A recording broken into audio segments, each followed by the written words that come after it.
നമസ്കാരം. പുതിയൊരു വീഡിയോയിലേക്ക് സ്വാഗതം. ഇന്നത്തെ വീഡിയോ എന്ന് പറയുന്നത്, ഞാൻ കഴിഞ്ഞ ദിവസം ഒരു വീഡിയോ ചെയ്യാനിടയായി. അതായത് നമ്മൾ തുടക്കക്കാരൊരു വാഹനത്തിനുള്ളിൽ ഇരുന്നു കൊണ്ട് അവർക്ക് ആ സ്റ്റിയറിംഗ് നോക്കിക്കൊണ്ടോ അല്ലെങ്കിൽ വാഹനത്തിനുള്ളിൽ ഇരുന്നു കൊണ്ടോ കറക്റ്റായിട്ട് ആ വീലിൻ്റെ പൊസിഷൻ കറക്റ്റായിട്ട് അറിയില്ല. അപ്പോൾ അതിനെപ്പറ്റി ഞാനൊരു വീഡിയോ ചെയ്യുവാനിടയായി. അപ്പോൾ ആ വീഡിയോയിൽ 1-2 കമൻറ്റുകൾ കാണാനിടയായി. ഞാൻ അതുകൊണ്ടാണ് ഇന്ന് ഈ ഒരു വീഡിയോ ചെയ്യുന്നത്. കാരണം ഇത് ഞാൻ പ്രത്യേകം പറയാറുണ്ട്, ഞാൻ തുടക്കക്കാർക്ക് വേണ്ടി ചെയ്യുന്ന വീഡിയോ ആണ്.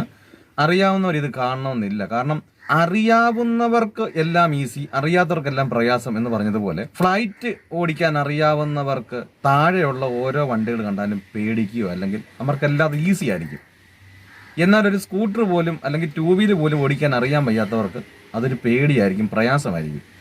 നമ്മളൊരു വാഹനം ഓടിച്ചുകൊണ്ടിരിക്കുമ്പോൾ നമുക്ക് അതിൻ്റെ പൊസിഷൻ അറിയാം, കാരണം എങ്ങോട്ടാണ് കറക്റ്റായിട്ട് പോകുന്നത് എന്ന് നമുക്കത് മനസ്സിലാകും. അതേ സമയത്ത് നമ്മളൊരു വീടിൻ്റെ കാർ പോർച്ചിലോ അല്ലെങ്കിൽ നമ്മുടെ ഫ്രണ്ടിൽ കൊണ്ട് നമ്മൾ ഒരു വാഹനം കൊണ്ട് നിർത്തുമ്പോൾ നമ്മൾ ഫ്രണ്ടിൽ സ്പേസ് ഇല്ലാത്തടത്തായിരിക്കും. അപ്പോൾ അവിടെ കൊണ്ടുവന്ന വാഹനം കൊണ്ട് നമ്മൾ ചിലപ്പം സ്ട്രെയിറ്റ് ആയിട്ടല്ലായിരിക്കും കൊണ്ട് നിർത്തിയിരിക്കുന്നത്. അപ്പോൾ അവിടെ നമുക്ക് എടുക്കണമെന്നുണ്ടെങ്കിലോ അല്ലെങ്കിൽ സ്വല്പം കൂടെ മുൻപോട്ട് കയറ്റി ഇടണമെന്നുണ്ടെങ്കിലോ നമ്മൾ ചിലപ്പം വളച്ചൊക്കെ ആയിരിക്കും കൊണ്ടിട്ടിരിക്കുന്നത്. അപ്പോൾ അത് വീല് കറക്റ്റ് നമ്മൾ ഒരു വാഹനം ഓഫ് ചെയ്യുന്ന സമയത്തും വീല് സ്ട്രെയിറ്റ് ആക്കാറുണ്ട്. പക്ഷേ ഒരു വാഹനം കൊണ്ട് നിർത്തി കഴിഞ്ഞിട്ട് അവർക്ക് ഒരു വാഹനത്തിനുണ്ടെങ്കിൽ തുടക്കക്കാർക്ക് എന്ത് ചെയ്യാൻ പറ്റത്തില്ല, സ്ട്രെയിറ്റ് ആക്കാൻ കഴിയില്ല. അപ്പോൾ അവർക്ക് അറിയത്തില്ല എങ്ങനെയാണെന്നുള്ളത്. അപ്പോൾ അതിനെപ്പറ്റി ഞാനൊരു വീഡിയോ ചെയ്തായിരുന്നു. നമ്മുടെ വാഹനത്തിനുള്ളിൽ നമുക്ക് അങ്ങനെയുള്ള കറക്റ്റായിട്ട് അളവ് അറിയണമെന്നുണ്ടെങ്കിൽ നമ്മൾ ഈ സ്റ്റിയറിംഗ് ഏതെങ്കിലും ഒരു ഭാഗത്തേക്ക് തിരിച്ചുകൊണ്ട് നമ്മുടെ ആ ഓരോ സ്റ്റിയറിങ്ങിൻ്റെ അളവ്, അതായത് ഓരോ വണ്ടിക്ക് നമ്മൾ കേട്ടിട്ടുണ്ട് ഒടിവുള്ള വാഹനം, ഒടിവ് കുറവുള്ള വാഹനം എന്ന്. അപ്പം അതിനകത്ത് തന്നെ സത്യത്തിൽ ആൻസർ ഉണ്ട്. കാരണം ഒടിവ് കൂടുതലുള്ള വാഹനത്തിന് അളവ് കൂടുതലായിരിക്കും, ഒടിവ് കുറവുള്ള വാഹനത്തിന് അളവ് കുറവുമായിരിക്കും. അപ്പം ഓരോ വാഹനത്തിൻ്റെ അളവുകൾ വ്യത്യാസമുണ്ട്. ചില വാഹനം നമുക്ക് തിരിക്കുന്ന സമയത്ത്, അതായത് ഇങ്ങേറ്റത്ത് നമ്മൾ ലോക്ക് ചെയ്ത് ഇങ്ങേറ്റം വരെ വരുമ്പോൾ അത് 3 കാണത്തുള്ളൂ. ചില വാഹനം അത് 3.5 ഉണ്ടാകും, ചില വാഹനം അത് 4 ഉണ്ടാകും. അപ്പം എല്ലാ വാഹനവും 4 ആകണമെന്നില്ല. അത് നമ്മുടെ വാഹനത്തിൻ്റെ അളവ് നമുക്ക് കറക്റ്റായിട്ട് അറിയത്തില്ല. അപ്പോൾ അതുകൊണ്ടാണ് ഞാൻ ഒരു ഭാഗത്തേക്ക് നമ്മൾ ഫുള്ള് ലോക്ക് ചെയ്തതിന് ശേഷം നമ്മുടെ അളവ് എടുത്തു കഴിഞ്ഞാൽ അതിൻ്റെ പകുതിയാക്കി കഴിഞ്ഞാൽ നമുക്കറിയാം കറക്റ്റ്, നമുക്ക് വീല് കറക്റ്റ് സ്ട്രെയിറ്റ് ആണ് എന്നറിയാം. പലരും എന്താ ചെയ്യുന്നതെന്ന് ചോദിച്ചു കഴിഞ്ഞാൽ, ഈ ഒരു ഭാഗം സ്ട്രെയിറ്റ് താഴെ വരുമ്പോൾ സ്ട്രെയിറ്റ് ആണെന്ന് പറഞ്ഞുകൊണ്ടാണ് എല്ലാവരും മനസ്സിലാക്കി വെച്ചിരിക്കുന്നത്. അപ്പം നമുക്ക് ഈ ഒരു ഭാഗം തന്നെ നിങ്ങളുടെ സ്റ്റിയറിങ്ങിനകത്ത്, നിങ്ങളിപ്പോൾ ഒരു വാഹനത്തിൽ നിങ്ങളുടെ വാഹനത്തിൽ കയറിയിരുന്നു, നിങ്ങൾക്കത് ഇപ്പം തന്നെ നമുക്ക് ആ സംശയങ്ങൾ തീർക്കാം. ഒരു ഭാഗത്തേക്ക് നിങ്ങൾ ഫുള്ളി ലോക്ക് ചെയ്ത് ഇത് 3 പ്രാവശ്യം വരെ ഈ ഒരു ഭാഗം സ്ട്രെയിറ്റ് ആയിട്ട് താഴെ വരും. അപ്പം നമുക്ക് ഒരു പ്രാവശ്യം വന്നുകൊണ്ട് അത് സ്ട്രെയിറ്റ് ആണെന്ന് തുടക്കക്കാർക്ക് അറിയത്തില്ല. അത് ഒരു വാഹനം ഓടിച്ച് എക്സ്പേർട്ടായ ആൾക്കാർക്ക് ഒരു വാഹനം എടുത്ത് മുന്നോട്ട് നനക്കിക്കൊണ്ട് തന്നെ എന്ത് ചെയ്യാം, സ്ട്രെയിറ്റ് ആക്കാൻ കഴിയും. അപ്പോൾ അതിനകത്തൊരു കമൻറ്റ് കാണാനിടയായി, വാഹനം ഒന്ന് മുൻപോട്ടെടുത്ത് നനക്കി കഴിഞ്ഞാൽ അറിയത്തില്ല വീലിൻ്റെ പൊസിഷൻ എങ്ങോട്ടാണ് പോകുന്നതെന്നുള്ളത്. ഞാൻ പറയുന്നു, നമ്മുടെ വീട്ടിൽ ഇപ്പോൾ ഒരു 4 പേരുണ്ട്. അപ്പം ഇപ്പോൾ അതായത് ഈ കമൻറ്റ് ഇട്ട ആൾക്കാരുടെ വീട്ടിലും നിങ്ങളുടെ വീട്ടിലും 4 പേരെങ്കിലും ഒരു വീട്ടിലുണ്ട് ചുരുക്കം. ഒരാൾക്ക് മാത്രമല്ലായിരിക്കും ലൈസൻസ് ഉള്ളത്. കുറഞ്ഞ ഒരു 2 പേർക്കെങ്കിലും ഒരു വീട്ടിൽ ലൈസൻസ് ഉള്ളവരുണ്ടാകും. അതിൽ ചിലപ്പോൾ 2 പേരും വണ്ടി ഓടിക്കണമെന്നില്ല, അതിലൊരാളെ വാഹനം ഓടിക്കുകയുള്ളൂ. എന്നാൽ ആ വാഹനം ഓടിക്കാത്ത ആളിനെ കൊണ്ട് നമ്മുടെ ആ വാഹനത്തിൽ കയറി ഇരുന്നിട്ട് സ്റ്റിയറിംഗ് ഒരു സൈഡിലേക്ക് ഫുള്ളി ലോക്ക് ചെയ്തിട്ട് മുൻപോട്ട് എടുത്തുകൊണ്ട് ഒന്ന് നേരെയാക്കാൻ പറഞ്ഞു കഴിഞ്ഞാൽ അവർ ചെയ്യുമോ ഇല്ലെന്ന് നോക്കണം. കാരണം ഒരു തുടക്കക്കാരനെ സംബന്ധിച്ചുള്ള ഒരു വാഹനത്തിന് മുൻപോട്ട് അനക്കിക്കൊണ്ട് എന്ത് ചെയ്യാൻ പറ്റത്തില്ല, അവർക്ക് സ്ട്രെയിറ്റ് ചെയ്യാൻ പറ്റില്ല, കഴിയില്ല. അപ്പോൾ അതുകൊണ്ടാണ് ഞാൻ ആ ഒരു വാഹനം നമുക്ക് മുൻപോട്ട് എടുക്കുമ്പോൾ സ്ട്രെയിറ്റ് ആണ് എടുക്കേണ്ടത്. അപ്പോൾ വളഞ്ഞു തിരിക്കുകയാണെന്നുണ്ടെങ്കിൽ അല്ലെങ്കിൽ കിടക്കുമ്പോൾ പൊസിഷൻ അറിയത്തില്ലെങ്കിൽ നമ്മൾ ഈ ഒരു രീതിയിൽ എടുത്തിട്ട് നമുക്ക് മുൻപോട്ട് എടുക്കുകയും അല്ലെ നമ്മുടെ വീല് കറക്റ്റ് വണ്ടിക്കകത്തിരുന്ന് തന്നെ നമുക്ക് സ്ട്രെയിറ്റ് ആണെന്ന് മനസ്സിലാക്കി ചെയ്യാൻ വേണ്ടിയിട്ടാണ് ഞാനത് ചെയ്തത്.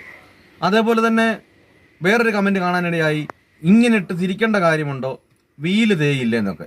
നമ്മളൊരു വാഹനം ഓടിച്ചുകൊണ്ടിരിക്കുന്ന സമയത്ത് നമ്മുടെ ടയർ വായുവിൽ നിന്നല്ല കറങ്ങുന്നത്, നിലത്ത് തന്നെ നിന്നാണ് കറങ്ങുന്നത്. ഇപ്പം ഏത് വണ്ടിയാണെങ്കിലും നമ്മൾ തിരിക്കുമ്പോഴും അല്ലാതെ മുൻപോട്ട് പോകുമ്പോഴും എല്ലാം നിലത്തൂടെ തന്നെയാണ് ഉരുളുന്നത്. പറഞ്ഞതിൻ്റെ സാരം മനസ്സിലായി എന്ന് വിചാരിക്കുന്നു. എനിക്കറിയാവുന്ന രീതിയിലാണ് ഞാൻ തുടക്കക്കാർക്ക് വേണ്ടിയിട്ട് ഓരോ കാര്യങ്ങളും ഞാൻ എൻ്റെ വീഡിയോയിൽ ഞാൻ പറഞ്ഞു കൊടുക്കുന്നത്. നിങ്ങൾക്ക് അതിലും കൂടുതൽ അറിവുണ്ടെങ്കിൽ, ഞാൻ നേരത്തെ പറഞ്ഞു, നിങ്ങളുടെ ആ വാട്സപ്പ് നമ്പർ, നമുക്ക് ആർക്കും ഒരു മെയിൽ ഐ ഡി ഉണ്ടാക്കിക്കൊണ്ട് ആരെങ്കിലും ഒരു വീഡിയോ ചെയ്യുമ്പോൾ അതിൻ്റെ അടിയിലായിട്ട് വന്നിട്ട് ആർക്കും ഒരു റോങ് കമൻറ്റ് ഇടാം. എന്നാൽ ഒരാളെ ഒരു കാര്യങ്ങൾ, നല്ല ഉപദേശങ്ങളോ നല്ല കാര്യങ്ങളോ പറഞ്ഞു കൊടുക്കാൻ സത്യത്തിൽ ഈ റോങ് കമൻറ്റ് ഇടുന്ന ആരെയും കൊണ്ട് എന്തില്ല, അത് സാധിക്കില്ല. ദയവ് ചെയ്ത് എനിക്ക് പറയാനുള്ളത്, നമുക്കൊരു കാര്യങ്ങൾ മറ്റുള്ളവർക്ക് പറഞ്ഞു കൊടുക്കാൻ അറിയത്തില്ല എന്നുണ്ടെങ്കിൽ നമ്മൾ മിണ്ടാതിരിക്കുകയാണ് ഏറ്റവും നല്ല കാര്യം. അല്ലാതെ ഒരാൾ എന്തെങ്കിലും ചെയ്തു അല്ലെങ്കിൽ ഒരാൾക്ക് വേണ്ടി എന്തെങ്കിലും കാര്യങ്ങൾ ചെയ്യുന്നു അല്ലെങ്കിൽ പറഞ്ഞു കൊടുക്കുന്നു എന്ന് കരുതി ഇങ്ങനെയുള്ള റോങ് കമൻറ്റുകൾ ഇടാൻ വേണ്ടിയിട്ട് മാത്രമായിട്ട് എന്ത് ചെയ്യരുത്, നമ്മൾ ഇരിക്കരുത്. നിങ്ങൾക്ക് നല്ല അറിവുണ്ട്. കാരണം ഞാൻ പ്രത്യേകം പറയാറുണ്ട്, എനിക്കറിയാവുന്ന രീതിയിലാണ് ഞാൻ പറഞ്ഞു കൊടുക്കുന്നത്. അപ്പം നിങ്ങൾക്ക് എന്നെക്കാട്ടിലും കൂടുതലായിട്ട് പറഞ്ഞു കൊടുക്കാൻ അറിയാവുന്നുണ്ടെങ്കിൽ ഏറ്റവും വളരെ സന്തോഷം. അത് എൻ്റെ വീഡിയോ കാണുന്നവർക്കും അത് ഉപകാരമായിരിക്കും. ഞാൻ അത് പറയാനുള്ള കാരണം, നിങ്ങളുടെ നമ്പർ, അതായത് ആ വാട്സപ്പ് നമ്പർ കമൻറ്റ് ഇടുന്നതിൻ്റെ കൂട്ടത്തിൽ തന്നെ കൊടുക്കുകയാണെങ്കിൽ വീഡിയോ കാണുന്ന, അതായത് പഠിക്കുന്ന ആൾക്കാർക്ക് ഒരു ഉപകാരമായിരിക്കും. കാരണം നിങ്ങളെ വിളിച്ചു കഴിഞ്ഞാൽ അറിയാമല്ലോ, കാര്യങ്ങളെല്ലാം നിങ്ങൾക്ക് വ്യക്തമായിട്ട് പറഞ്ഞു കൊടുക്കാൻ അറിയാവുന്നത് കൊണ്ടും തെറ്റാണെങ്കിൽ തെറ്റാണെന്ന് പറഞ്ഞു കൊടുക്കാൻ അറിയാവുന്നത് കൊണ്ടും അത് ഉപകാരമായിരിക്കും. അപ്പം അങ്ങനെ നിങ്ങളൊരു ഉപകാരം ചെയ്യുക. വാട്സപ്പ് നമ്പർ ദയവ് ചെയ്ത് ഇങ്ങനെയുള്ള റോങ് കമൻറ്റുകളൊക്കെ ഉത്തലാക്കിയിട്ട്, ഞാൻ പറയുന്നത് തെറ്റാണ്, ശരിയായ കാര്യമല്ല, ഈ നമ്പറിൽ വിളിക്കൂ എന്ന് പറഞ്ഞ് നിങ്ങളുടെ ആ നമ്പർ കൊടുക്കുകയാണെങ്കിൽ അത് എനിക്കും നിങ്ങളെ വിളിച്ച് എനിക്കറിയാത്ത കാര്യങ്ങൾക്ക് നിങ്ങളുടെ നിന്ന് മനസ്സിലാക്കാനും അതുപോലെ തന്നെ പഠിക്കുന്ന ആൾക്കാർക്ക് അത് വളരെ ഉപകാരമായിരിക്കും. അപ്പം അങ്ങനെയുള്ള കാര്യങ്ങൾ ഇനിയും നമ്മൾ ചെയ്യാൻ ശ്രമിക്കുക. പിന്നെ ഇത് പറയാൻ വേണ്ടിയിട്ട് ഞാൻ ഈ ഒരു വീഡിയോ ചെയ്ത് ആരെ അധിക്ഷേപിക്കാൻ വേണ്ടിയിട്ട് പറഞ്ഞതല്ല, നല്ല കാര്യത്തിന് വേണ്ടിയിട്ടാണ്. കാരണം അവരവർക്ക് അറിയാവുന്ന രീതിയിലാണ് ഓരോരുത്തരും ഓരോ വീഡിയോകൾ ചെയ്യുന്നത്. നമുക്കിപ്പോൾ ആരെ അധിക്ഷേപിക്കാനോ അല്ലെങ്കിൽ മറ്റുള്ളവർ ചെയ്യുന്ന തെറ്റാണ്, അല്ലെങ്കിൽ മറ്റുള്ളവർ ചെയ്യുന്നത് അങ്ങനെയാണ്, ഞാൻ ചെയ്യുന്നതാണ് നല്ലത് എന്ന് പറഞ്ഞുകൊണ്ട് നമുക്ക് അധിക്ഷേപിക്കാനോ ഇല്ല. നമുക്കറിയാവുന്ന കാര്യങ്ങൾ നമുക്ക് പറഞ്ഞു കൊടുക്കാൻ, അതായിരിക്കും ഏറ്റവും നല്ല കാര്യങ്ങൾ ചെയ്യാൻ. അല്ലാതെ മറ്റുള്ളവരെ കുറ്റപ്പെടുത്തിക്കൊണ്ട് നമ്മൾ ചെയ്യുന്നതുള്ളൂ നല്ലത് എന്ന് പറഞ്ഞുകൊണ്ട് ഒരാൾ വ്യാഖ്യാനിക്കാനോ അല്ലെങ്കിൽ നമുക്ക് ചെയ്യാനോ ആർക്കും ആരെക്കാട്ടിലും മിടുക്കരായിട്ട് ആരും നമ്മുടെ ഈ ലോകത്തിലില്ല. പിന്നെ അതുപോലെ വേറൊരു കമന്റും കാണാനിടയായി, അതുപോലെ വാഹനത്തിനുള്ളിൽ ഞാൻ എന്തിനാ അങ്ങനെ ചെയ്യുന്ന, തലയൊന്ന് വെളിയിലോട്ടിട്ട് നോക്കിയാൽ അറിയത്തില്ലേ എന്നൊക്കെ. കാരണം ഞാൻ പറഞ്ഞില്ലേ, നമുക്ക് തുടക്കക്കാർക്ക് ഒരു കാരണവശാലും എന്ത് ചെയ്യില്ല, ഈ ഒരു 3 കാര്യങ്ങളും അവർക്ക് കിട്ടില്ല. ഒരു എക്സ്പേർട്ടായ ആൾക്കാർക്ക് ഈ ഒരു 3 കാര്യങ്ങളും, ഒരു വണ്ടി ഓടിച്ച് എക്സ്പേർട്ടായി വരുന്തോറും അവർക്ക് ഈ 3 കാര്യങ്ങളും നിസ്സാരമാണ്, വെറും നിസ്സാരമായിട്ടുള്ള കേസാണ് ഇതെല്ലാം. പക്ഷേ ഒരു തുടക്കക്കാരനെ സംബന്ധിച്ചോളം എന്ത് ചെയ്യാൻ അവർക്ക് ചെയ്യാൻ പറ്റില്ല. കാരണം അത് ഒന്ന് മുൻപോട്ട് അനക്കിക്കൊണ്ട് അവർക്ക് നേരെയാക്കാൻ കഴിയില്ല. അതുപോലെ തന്നെ തല വെളിയിലോട്ട് ഇട്ടുകൊണ്ട് എന്ത് ചെയ്യാൻ പറ്റത്തില്ല, അവർക്ക് കറക്റ്റായിട്ട് വീല് നേരെയാണോ എന്ന് നോക്കാൻ കറക്റ്റായിട്ട് അറിയില്ല. അപ്പം ഇങ്ങനെയുള്ള കാര്യങ്ങളിലൊക്കെ നമുക്ക് അറിവുള്ളവരാണ് കാണാൻ ഈ ഒരു മെസ്സേജ് ഇടാനുള്ളതെല്ലാം. കാരണം അറിയാത്തവർ എക്സലന്റ്, ഗുഡ് ഇങ്ങനെയൊക്കെ വരത്തുള്ളൂ. കാരണം നമ്മളിപ്പം ഒരു കമന്റോ കാര്യങ്ങളോ കണ്ടുകൊണ്ടായിരിക്കും ഒരു പഠിക്കാൻ വരുന്നവരും സ്വാഭാവികമായിട്ടും ആ ഒരു കമന്റും കാര്യങ്ങളും കണ്ടുകൊണ്ടായിരിക്കും ആ ഒരു വീഡിയോ കാണുന്നത്. അപ്പം ഈ തെറ്റുള്ളെങ്കിൽ തെറ്റെന്ന് തന്നെ പറഞ്ഞു കൊടുക്കണം. എന്നാൽ മാത്രം അതിനകത്തിൽ എക്സലന്റ് എന്ന്, എനിക്കിപ്പം ഒരാൾ വന്നിട്ട് എക്സലന്റ്, ഗുഡ്, സാറിന്റെ വീഡിയോ കണ്ടിട്ടാണ് ഞാൻ വണ്ടി ഓടിക്കാൻ പഠിച്ചത്, എനിക്ക് ഇങ്ങനെയുള്ള കമന്റ് കേൾക്കണം താല്പര്യം ഉണ്ടായിട്ടല്ല.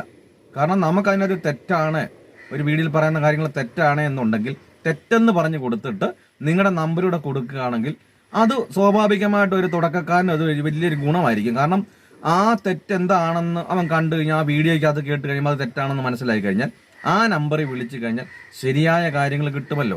അപ്പൊ അതുപോലെ തന്നെ നല്ല വീഡിയോ ആണെങ്കിൽ ഗുഡ് എന്ന് എക്സലന്റ് ഇടുന്നതിന് തെറ്റില്ല.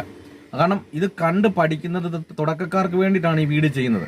അപ്പൊ എല്ലാ വീഡിയോയിലും വന്ന് എക്സലന്റ്, ഗുഡ് എന്നൊക്കെ പറഞ്ഞുകൊണ്ട് നിന്നാൽ നമ്മളൊരു തെറ്റ് പറഞ്ഞു കൊടുത്താൽ പോലും എന്ത് ചെയ്യും, ഈ പഠിക്കാനുള്ളത് ഈ തെറ്റ് കണ്ട് പഠിക്കും. അപ്പം ശരിയായ രീതികൾ പറഞ്ഞു കൊടുക്കുവാൻ നിങ്ങൾക്ക് നല്ല രീതിയിൽ കഴിവുണ്ട്, അറിവുണ്ട് എന്നുണ്ടെങ്കിൽ നിങ്ങളുടെ നമ്പറോട് കൊടുക്കുക, യാതൊരു തെറ്റുമില്ല. അപ്പം മറ്റുള്ളവർക്ക് ഇത് ഉപകാരമായിരിക്കും. അപ്പോൾ ഇങ്ങനെയുള്ള മെസ്സേജുകളും കാര്യങ്ങളൊക്കെ എടുക്കുമ്പോൾ നമ്മൾ ഇനി ശ്രദ്ധിക്കുമല്ലോ. അപ്പം ഞാൻ നിങ്ങളെ അധിക്ഷേപിക്കാൻ വേണ്ടിയിട്ട് പറഞ്ഞല്ല. അപ്പം ഇങ്ങനെയുള്ള കാര്യങ്ങളൊക്കെ നമ്മൾ ശ്രദ്ധിച്ച് തന്നെ എല്ലാ കാര്യങ്ങളും നമ്മൾ കൈകാര്യം ചെയ്യുക, മറ്റുള്ളവർക്ക് ഒരു ഗുണം ആകുന്ന രീതിയിൽ നമ്മളത് ചെയ്യുക. അപ്പം പിന്നെ അതുപോലെ തന്നെ നിങ്ങൾക്ക് ലൈസൻസ് ഉണ്ട്, വാഹനമുണ്ട്. ഇപ്പോൾ ഈ വീഡിയോ കണ്ടിരിക്കുന്ന പലർക്കും വാഹനം ഓടിക്കാൻ അറിയാത്തവരുണ്ട്.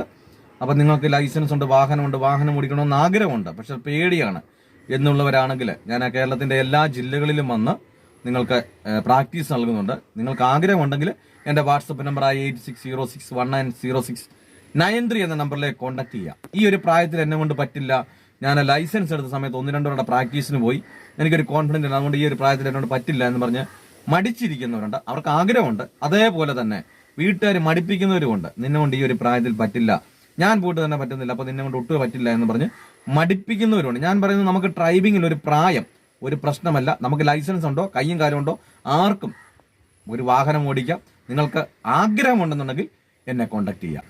നിങ്ങൾ എൻ്റെ ജില്ല ഏതാണെന്ന് കരുതണ്ട, നിങ്ങളുടെ സ്വന്തം വാഹനത്തിൽ വന്ന് നിങ്ങൾക്ക് പ്രാക്ടീസ് നൽകുന്നുണ്ട്. അപ്പോൾ അടുത്തൊരു വീഡിയോയിൽ കാണാം.